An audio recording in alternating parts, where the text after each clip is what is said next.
I've been working in sculpture since college, back in the late 70s. I use steel as a backbone material often because I like steel. It's a very adaptable material, it's structural, and you can do a really lot with steel. I have been working both on large-scale public commissions and smaller private work with many different mediums. With the steel, I've often been mixing it with other materials. I did a big series that is still ongoing, occasionally doing some more, both in steel with steel rib-like structures mixed with glass, which is melted over the ribs to form skins. I found a great outlet for my creativity in doing this series, which have evolved over many years. That gets to the question of what I want to express. They're very intuitive works, and I work somewhat spontaneously on a lot of them, or start from a very simple sketch and just start building it, and I see where it leads me. But they are often pieces which are organic, mixed with industrial forms. And they're evocative works. They're works which remind many people of different things. Some could look like a human body very vaguely, or parts of the human body. Some could end up looking like wildlife such as fish, or you could see a whale's tail in it perhaps, or because they're rib-like forms and with skins, they turn into things often. They also have a lot of movement in them. I moved into doing several large-scale public commissions for the Hudson River and for the East River in New York City, and of course could not do giant glass pieces, so ended up working with steel ribs and using other materials for the skins. On the East River, for the north side piers, I used conveyor belt fabric in 316 stainless, which worked out beautifully. It's a beautiful material, kind of like a steel fabric stretched over the structure. On the Hudson River Park, the structures are there, and the plants will eventually start growing on the pieces. They're trumpet vines, which are a hardy vine, which will eventually sheathe portions of the structures, which is the idea. Going back into my private work, since finishing the commissions a year or two ago, I always go back and work from what I've worked on before, just taking a piece of what I was working on before and as a starting point. So I started doing more curvilinear truss-like forms, but on a very small scale, and those have evolved now into kind of a series of works I call my primordial soup series, because each one is like a little living organism, and each one is self-contained, and yet they sort of belong together in one big soup. They're supposed to be all placed together on the wall, floating in the air, on the floor.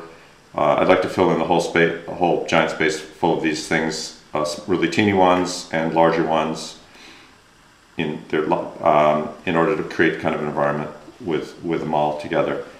These are starting to do these forms. I couldn't just use regular pipes. I started out with just pipes, like on the 30-foot pieces, which is like drawing in space. The pipes, splicing one pipe into another, making a smooth transition to another pipe. Doing that on a smaller scale, I realized I really wanted to vary the line quality, like a drawing. So I started to make the steel fatter and thinner, grinding it down and cutting down pipes and forming tapers in order to vary the line quality. In some areas, emphasizing making the line really fat and then tapering down into little pointy areas. So I realized I really liked them a lot more, and I could do this on a smaller scale.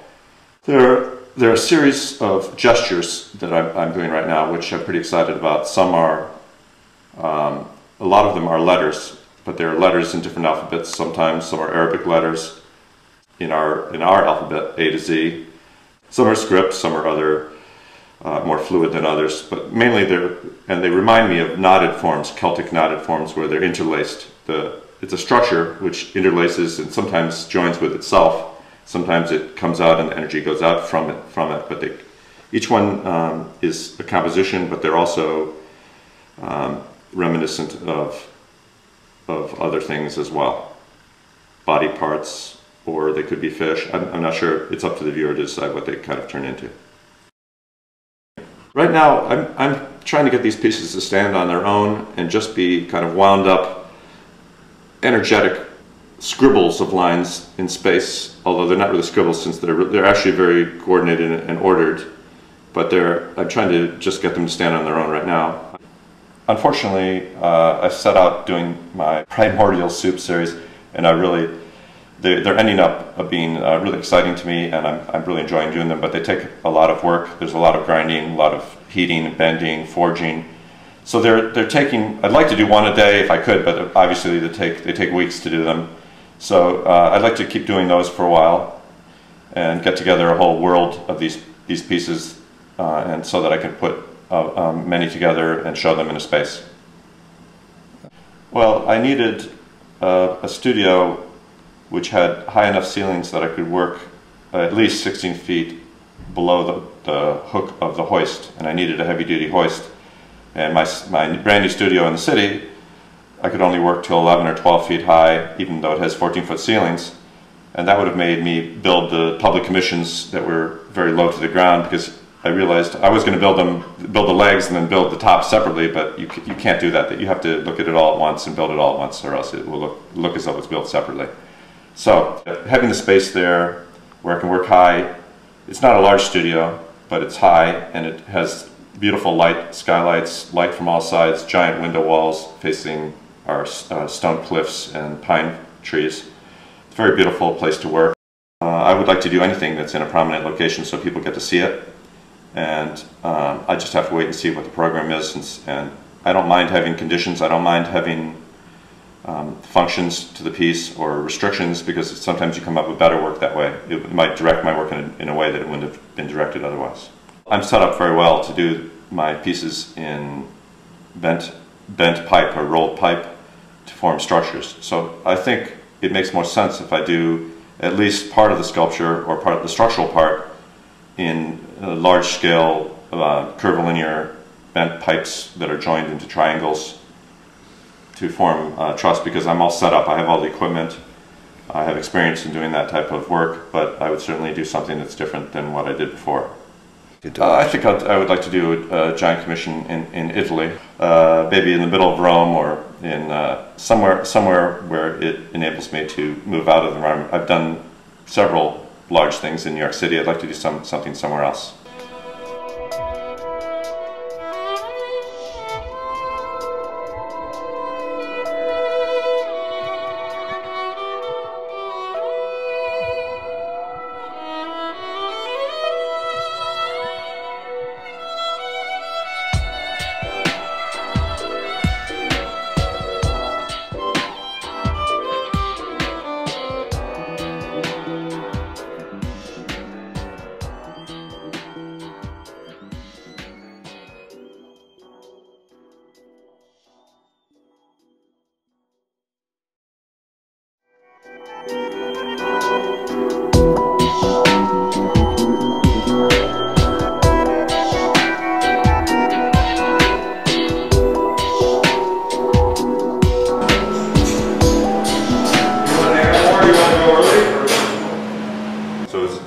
It was meant to happen. Another $1 million location or multi-million-dollar location right on the end of a pier, way out in the river. So this one was all done of 316L stainless steel, extremely expensive material. I guess you'd have to say I'm a real New York City person now, even though I still consider myself a country boy from Ithaca. I've gotten to love New York City by being here, and I don't know if I'd want to be anywhere else for the majority of the time.